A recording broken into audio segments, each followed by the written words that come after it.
Alright. Hello. Welcome to Triad PR number 8.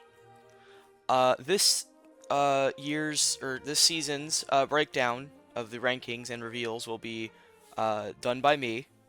Um I well, first off, these first two things we're gonna do two things in this video.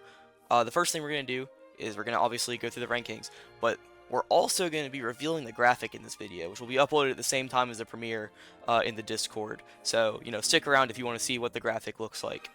Alright, so let's just get straight into it. For number 10 in RPR this season is Seafoam. So, starting off with the good, we put Seafoam's in-region ranking at a 65 overall. Now, we tried a new system this season. Now it wasn't 100% algorithm, algorithmic, but we did, create sort of a ranking for both your in-region and your out-of-region, and then rank it accordingly. Whereas by ranking accordingly, I mean saying in-region matters more. So, with Seafoam, he was positive on Cam and Alex, but he was red and yellow on pretty much everyone else, which we gave him a 65 overall on. Decent attendance level. And as for his out-of-region power ranking, we gave him only a 40. Wasn't that good. He had wins on Fancy and Marvel 3 Magneto. And, that only put him as the second best in the region of the PR contenders, only ahead of Mossy, who had no entrance at all. So I think overall, having the fourth best in region, or fourth worst in region, and the second worst out of region of the contenders puts you at number 10.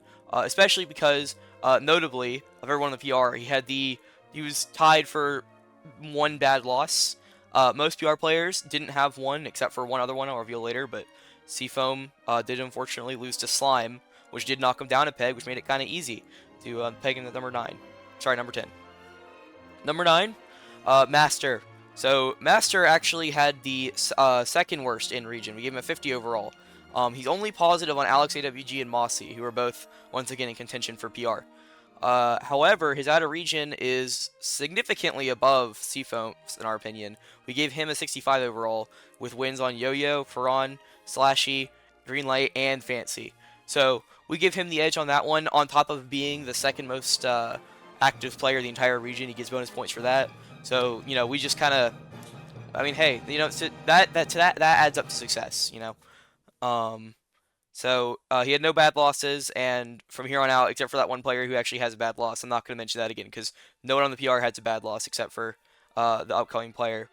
Speaking of upcoming players, number 8, Dylan. Dylan had his in-region was not quite as strong. As you can see, I actually didn't include it in the original ranking. He has a 45 overall in-region. He's only positive on Master, but he does have 3 ties. But he does also have 3 reds, so pretty weak overall, only slightly better than Master. It's debatable if it's better, that's why they're only 5 points apart. However, notably, the thing doing a lot of the heavy lifting is him having the second best out of region in the entire region, with a 90 overall. Having wins on Baker, Skinner, Furf, Fantasia, Wookie, Cleo, and Cleo again. And keep in mind, that is 4 NCPR wins and a South Carolina PR win right there. And that's good enough to land you the third best out of region in the region. And, obviously we weigh in region more, so that ended up knocking Dylan down a little bit, but still ending with a respectable 8th place. Number 7, the individual with a bad loss in question, Moxart, a talented player who plays Smash sometimes. Moxart had his in-region was the second best of this group we're going to start referring to as the Circle. The Circle starts at Dylan, and it ends 2 players from now, so keep that in mind. So of these 4 players, he has the third best in region, slightly below the upcoming 2. However, he also does have the second best in region. So he has a third best out of region. Second best out of region. So he has a third best in region and the second best out of region. Now, we decided to put him below the person directly above him, who will say next, mostly because we wanted to weigh the in region more. Also because of the narrow loss. That's doing a lot of heavy lifting for, getting someone above him. So, a valiant effort, but every now and then you just lose sometimes. Number 6, Camellia. So, Camellia and Moxart are funny because they mirror each other. Camellia has the second best in region and the third best out of region of these 4 players, and Moxart has the third best in region, but the second best out of region. But the bad loss kind of tips him over, so we're going to be looking at Camellia with our number 6 spot. Camellia is, excuse me, Camellia is even on most players actually because of the lack of attendance, but also because they have a bunch of actual even records. But they are green on Swift Baby, Alex OWG, Mossy, and Moxart, who are all contending.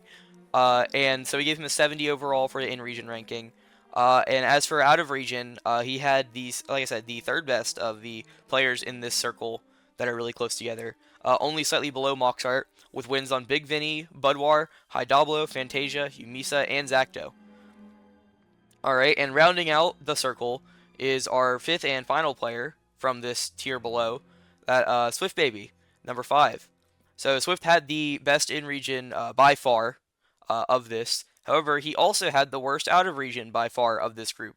So you can see how we ended up with a situation where it was almost like everyone's the exact same player because you had the person with the really good in-region had really bad out-of-region, vice versa, and the person with okay in-region had mid out-of-region, and also vice versa. But it all ended up with Swift Baby on top. Great attendance. His out-of-region, it's not great, but it's not terrible. It's not horrible. There's some wins there. There's something to be taken from there. Skinner, Cafecito, Green Tea, Yumisa, Big Vinny. You can take something from that. But it's definitely gets a lot of bonus points for attendance and having a lot of positive records. That in region is really good. Just to go over it, he's negative to Mike, Coltman, and Camellia, but he's positive on Pops and even with Moxart and Dylan, which is good enough to land you the tied fourth best in region. Alright, moving on to the part of the video that everyone's actually looking forward to. Who is going to be 3rd or 4th?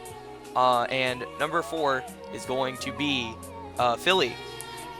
Leading the region in attendance and having 0 bad losses is really impressive.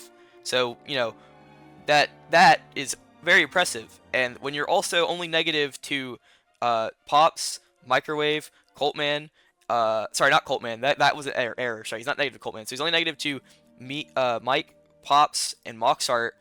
He's green on 5 other players in the top 10, and he leads in attendance. That's a pretty impressive, in region. And as for out of region, you're looking at a player who has wins on Dabby Laro, who's a PR, Hobbs2, who is consensus top 20, IBNK, who is also PR, Mr. Cout, Baker, who is like top 25, and then Daydream, who is tier list. So that's pretty good. That's like 3 tier list wins, a good win on Mr. Cal, and then 2 PR wins. That's really good. It just so happens that got ranked an 80 overall, and completely by coincidence, the next guy also had an 80 overall out of region, and just so happened to have a 5-point higher in region, which we gave Philly an 85 overall, just for the insane consistency and lack of, his worst record being being a negative to number 7 isn't great, but it's also not terrible being negative to Moxart, so it was not going to knock you down that much, especially when you have 5 greens. But sometimes you just have to get put in a hard situation, which I'll explain in a couple of seconds. And with that said, number 3, Coltman. Coltman is the 3rd player on this season's rank with a 90 overall in region and a 80 overall out of region, which you'll notice is very, very close to Philly, which was once again not on purpose. It just happened to crumble that way again. Coltman is in region. He was green on everybody besides besides Pops. He had 2 yellows on Moxart and Camellia, and that was literally it. So you have someone who may not have a lot of attendance, but when he played, he beat everybody. Like literally beat everybody. And then he also has a really respectable out of region with wins on Self, who is top 20, Dabby Laro, who's in CPR, Pika Mare, who is like top 30, Yo-Yo, who is tier list, Devious Chris, who is tier list, and Ash Toric, who is top 20. Now, you might notice that this list is hilariously close to what Philly's list of out-of-region wins were. And I wish there was a way I could just say, hey, look at this thing. Look at this. This means that this choice is now easy because we can just say, hey, look at this. But it's hard to boost someone up for attendance when they have worse in-region. And it's also hard to big up someone's in-region when they attend so little. So, at the end of the day, we did an algorithm our unbiased algorithmic approach, and we just decided that this season we would slightly value the it's frankly insane consistency from Coltman, who if that was his in region and he entered like 10 tournaments, would definitely be number 3. So that's why we kind of put him over the edge for this one. The difference is literally 0.25, or sorry, it's 2.5 levels of difference, not even, because that gap is just so non-existent between their out of region and their in region is also very close. We put it 5 points apart. Once again, completely by coincidence. These players were not ranked around the same time. It just happened to crumble that way.